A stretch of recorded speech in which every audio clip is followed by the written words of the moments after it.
Hello everyone, this is Money Mom. Welcome to the channel. Today I want to chat with you guys about 7 ways to not dig into your emergency savings. Let's get started and talk about it. I had one of you email me, so I guess it's kind of a requested video. Not doing it on a Saturday, but I really felt like this would be a good video to do about what can we do if we keep having emergencies pop up and we keep having to dig into our savings. It can get demoralizing, especially when you want to build your emergency savings. I wrote down 7 ideas. I'm hoping some of these may help some of you because I understand what you're going through.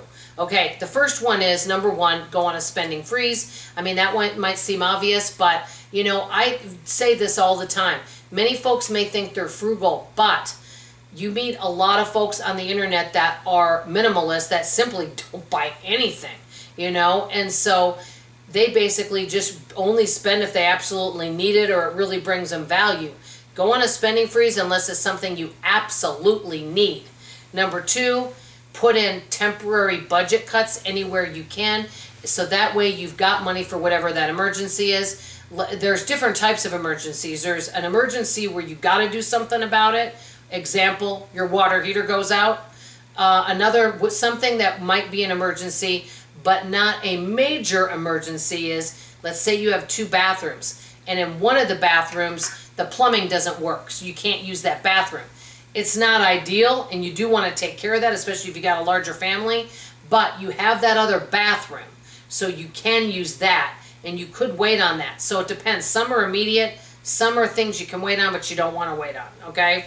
Another thing you might not wait on is driving around with bald tires. Okay, so basically go on some temporary budget cuts, whatever that is, and that will help you save up faster so you don't have to dig into your emergency savings. Number 3, create sinking funds, which is what I consider an emergency fund for a specific purpose. Myself, I have, and I'm going to get to this later in the video, I have a no-touch savings account.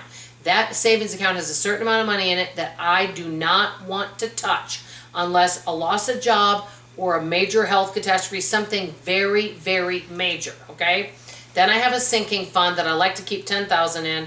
I don't have that much in it now because I had to use it for the heater in January, but I am halfway there of building it up again.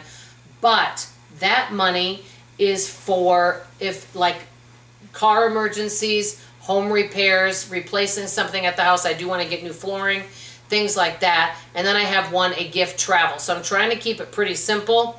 So this is kind of what I have for my sinking funds. Some people have more sinking funds. So create sinking funds. So what you could do is create a sinking fund just for a little emergencies and then create, which I'll get to later in the video, a no-touch savings account. Okay, number 4, see if there's any way that you can make some instant money. One of my friends dog sits. She also, whenever she wants extra money, she'll go out and do Instacart. They sometimes have specials where, you know, she can make extra money if she does so many Instacarts, and she'll do that. She'll maybe go do some mystery shopping. I have another friend that does babysitting. I have another friend that makes fudge. Is there any way you can sell some of your stuff that you can make some instant money or even pick up a part-time job to help pay for this emergency? Number 5, many of you are going to disagree with this one, but I've used it and it can help rather than dig out all your savings. 6 months no interest, 12 months no interest. Let's say that you've got a large family, you really need a new washer, and it's not feasible for you to be going to the laundromat. You have to buy a new washer. You only have $500 in your savings. You don't want to get rid of that. Or let's even say you've got enough, but you don't want to wipe it out. You could do a 12 months no interest savings and then just try to pay it off a little bit faster and make sure it's 0% interest, okay? Number 6, is it possible that you could put a Band-Aid on it, repair it, and then later on fix it? I did that with my trees when I didn't think I had the cash. We just kept trimming back the branches. The only thing is it will come back to eventually need to be taken care of, but can you put a Band-Aid on it and put a temporary fix? Okay, and number 7, this is my biggest tip. If you could create a no-touch savings account, that's what I've done, no-touch sinking fund. So let's say right now that you have $800 in your emergency fund and your goal is to save $5,000.